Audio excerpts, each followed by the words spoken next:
July 20th is a deadline for an interim agreement. Do you think Tehran can be trusted? Certainly not. The mullahs are masters of deception and duplicity.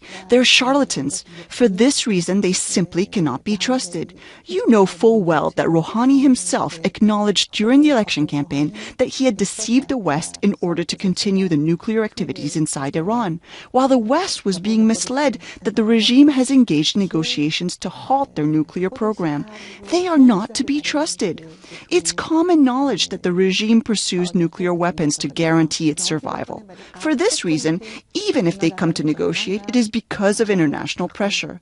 The chaotic situation inside the country is also an issue because of dire economic conditions and social pressure. What is important now is that the West, the P5+1, extract more concessions from the regime. The regime is negotiating because of pressure of the sanctions and the pressure brewing within Iranian society. Regrettably, the West is not stepping up. The Security Council has 6 times demanded that UN stop uranium enrichment, yet the interim agreement apparently permits Tehran to maintain some enrichment. Is that acceptable to you? And if not, what are your concerns? In my view, no. I believe any such possibility left at the hands of the mullahs paved the way for them to quickly obtain what they want, when they choose. For this reason, I said that it's imperative that Security Council resolutions are implemented fully. If not, any concessions to the mullahs will no doubt enable them to find a way to cheat, to secretly continue activities to reach the nuclear bomb. And that is unacceptable. What is your view and what do you think Iran is trying to do now strategically? We see what is happening with Prime Minister al-Maliki and ISIS. Is Iran trying to extend their influence through Assad, Syria, and establish this or fight against this? What is your view of that? You know that in reality, the Iranian regime's strategy has been to expand in the region, to spread fundamentalism and to export terrorism. And this will remain as long as it's in power. This dictatorial, medieval regime lacks the capacity to solve problems inside the country. So one of the regime's strategic pillars is the export of terrorism and fundamentalism. Many regime officials have stated openly that Syria and Iraq represent strategic depth for the regime. Therefore, the focal point of what is happening in Syria and Iraq is Tehran. What would you like the American people to know?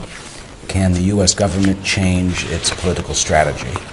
And how can the average American understand what your supporters have gone through, what the people of Iran are now going through, having the history of the United States supporting many resistance movements, and I can only think of World War II against Nazi Germany. What can the American people do? First, the Iranian people do not want religious dictatorship. Second, in Iran, there is a legitimate, widespread, and organized resistance with a long history, which is comprised of the best children of the Iranian people.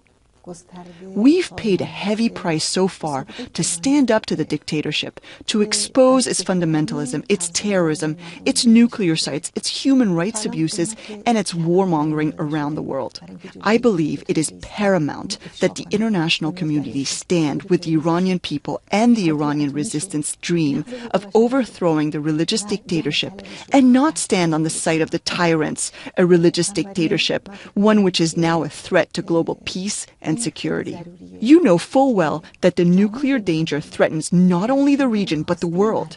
Its meddling in Iraq, Syria, and Lebanon threatens the whole region with war and conflict, which will have dire consequences.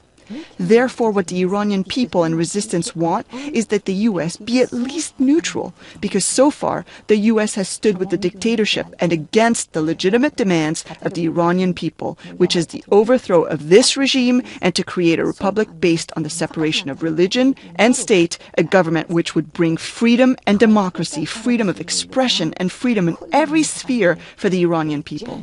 This is what we represent, an Iran which would welcome peace peace, friendship, compassion, mercy, love, progress, gender equality, an Iran in which all religions and all minorities would enjoy equal rights, an Iran based on international norms and law.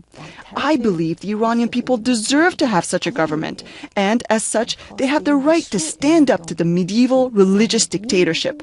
And they expect, as you asked me, that Western countries, the U.S. government, to support the legitimate right of the Iranian people and their resistance to overthrow the regime. They must stand with the Iranian people and not with the dictators. There have been many resistance movements through history. Some have worked and some have not.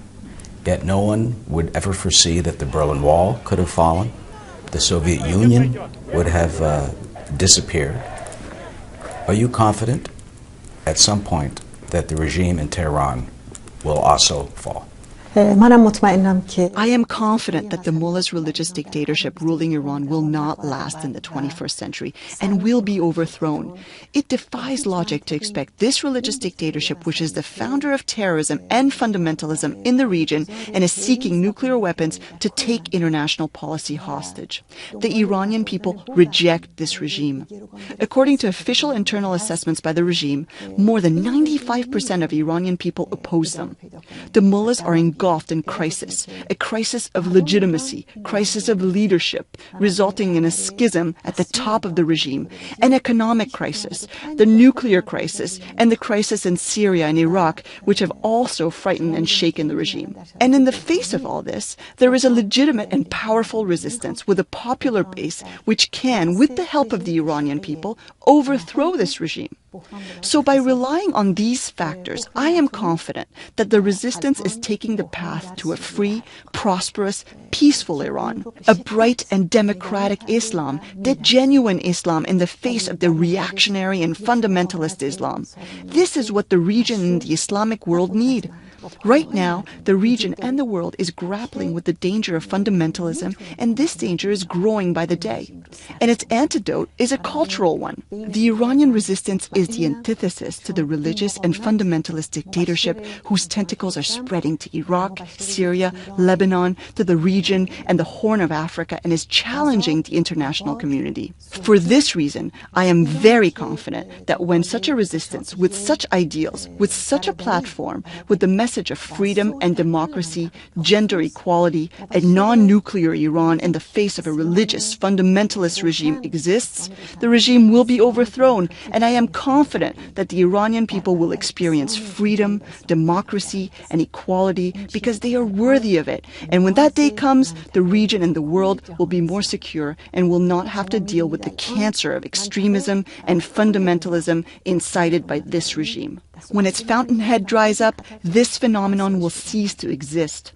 I believe that that day is an occasion for celebration, not only for the Iranian people, but for the people of the region who have suffered enormously and endured great hardship, the massacres in Syria and Iraq and elsewhere. It will be a celebration for the region and for the world, for being confident that global peace and security will prevail without a fundamentalist religious dictatorship that is after nuclear weapons. In terms of the resistance and whether it will succeed, history has shown that whenever a nation is resolved and is willing to pay the price of its decision, it will certainly succeed. As you said, the experience is out there, including in the history of the United States. George Washington and the people of America decided to stand up to colonialism to gain independence. Abraham Lincoln paid the price in the war he waged to abolish slavery. And Dr. Martin Luther King did as well for civil rights and the struggle of the people of America for the freedom of women. These are all historical experiences that make me confident. My experience and that of the Iranian people tell us that when a nation decides to fight and pay the price for the rights it deserves, democracy, freedom, and equality emerge. When it decides to fight for these and pay the price for values which shine in history of all human societies and in the progress of human society, it will certainly achieve it. And I am confident that the Iranian resistance, which seeks the proven values of advanced societies, will reach its goal of a free, prosperous, democratic, just, and non-nuclear Iran. An Iran which would welcome peace, friendship, fraternity, and equality in the region and the world. This is what has inspired me and the members of the resistance, despite the very difficult conditions they endure wherever they are, especially the residents of Camp Liberty, who are besieged in extraordinarily dire circumstances, but continue to make every sacrifice with love and faith for Iran and its future.